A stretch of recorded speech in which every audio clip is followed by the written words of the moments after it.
Bueno, la audiencia de hoy fue una solicitud de las defensas de Mauro Millán, en mi caso, y Manuel Mancilla, que es abogado de los demás imputados, para pedir el sobreseimiento por atipicidad y por otra causal que se llama caducidad, que es que se agotaron los tiempos dentro de los cuales se tendría que haber terminado la primera etapa, que se llama etapa de investigación. El juez, Sergio Pichetto, que es el juez de garantías, escuchó a las partes. Nosotros expusimos por qué consideramos que el hecho que se investiga no constituye, no encuadra dentro de lo que el Código Penal define como usurpación. Fundamentalmente planteamos que era atípico, de eso, digamos, técnicamente es que la figura no tiene elementos objetivos de ajenidad para los imputados, o sea, ellos consideran que el lugar es propio, siempre actuaron en el convencimiento que era propio, y aportamos evidencias que consisten en la carpeta técnica que realizó a partir del año 2010 el Instituto Nacional de Asuntos Indígenas y firmó 10 años más tarde la presidenta del INAI, y notificó al Poder Judicial y a la comunidad de que consideraba posesión y propiedad comunitaria indígena con ocupación tradicional actual, tradicional y pública a el territorio que incluye el predio que está siendo juzgado en este caso. Entonces, este hecho, que al momento de iniciarse el caso, si bien existía el relevamiento, estaba iniciado, el fiscal lo consideraba como que no estaba concluido y que estaba pendiente de ser avalado por las autoridades estatales. Ahora, como defensa, le dijimos, ahora sí está aprobado, antes habías dicho que no. Y a partir de la comunicación a la Fiscalía de ese hecho y una investigación que llevaron adelante doctoras en antropología del CONICET, Claudia Briones y Lorena Cardín, que fueron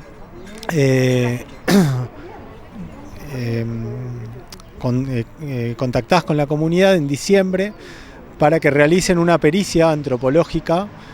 sobre la historia de la ocupación tradicional, específicamente en profundidad, para un reclamo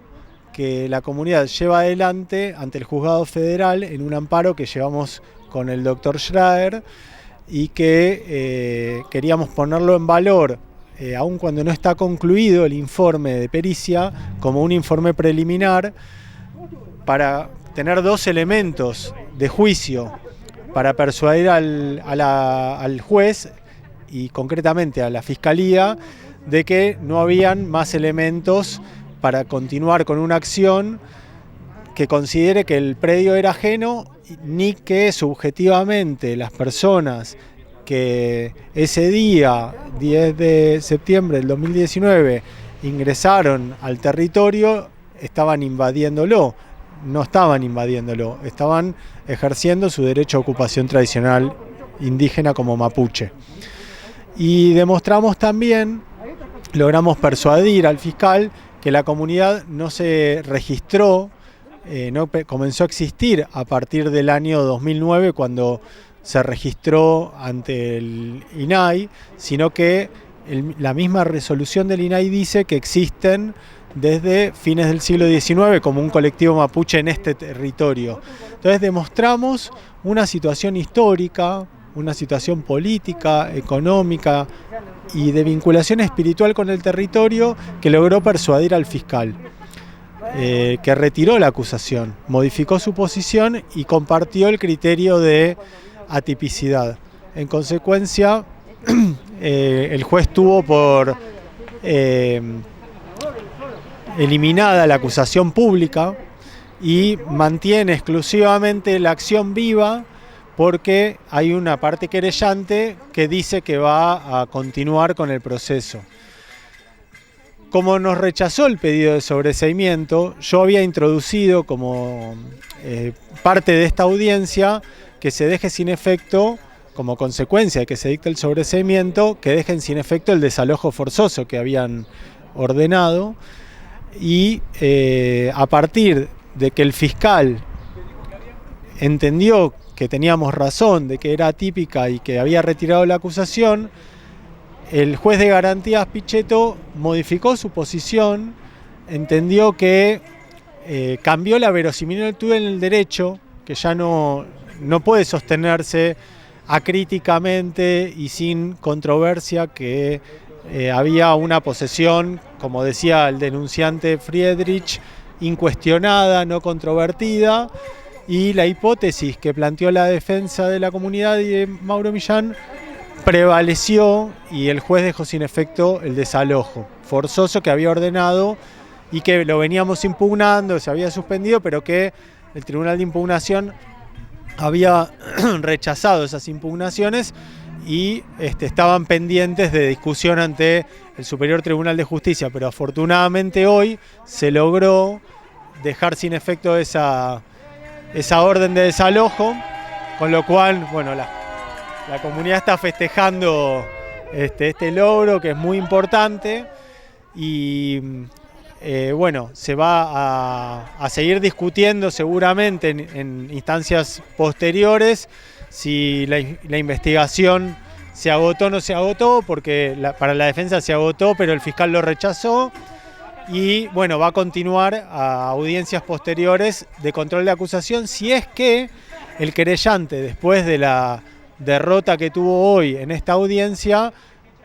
continúa con la persecución penal en forma privada. A partir de hoy quedó notificado en la audiencia por el juez de garantía que la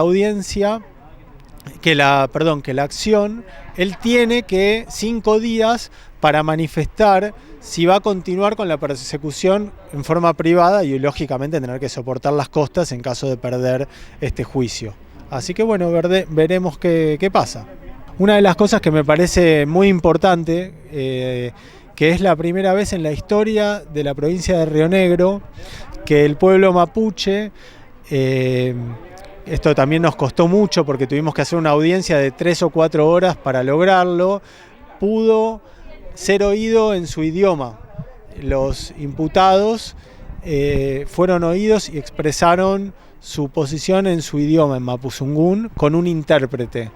que fue Daniel Loncón, que fue interpretando lo que decían cada uno de los imputados que quisieron hacer uso de la palabra en su idioma, para que las demás partes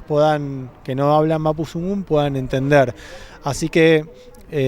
también felicito al pueblo mapuche por su perseverancia, al lonco Mauro Millán, que fue quien me instruyó para que requiera este derecho de usar su propia lengua en las instancias judiciales, y que espero que esto sea garantizado como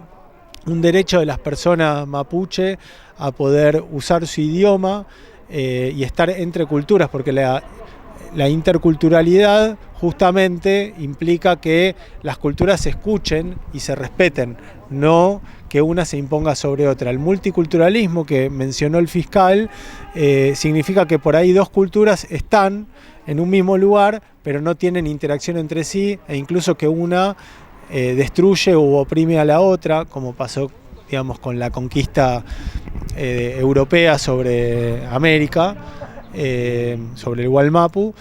Entonces, lo que propugnamos, instamos a las autoridades del Poder Judicial y a las autoridades de la provincia de Río Negro que instrumenten medidas adecuadas, como establecen los tratados internacionales, para que las personas mapuche en cualquier juicio puedan tener un intérprete en su lengua.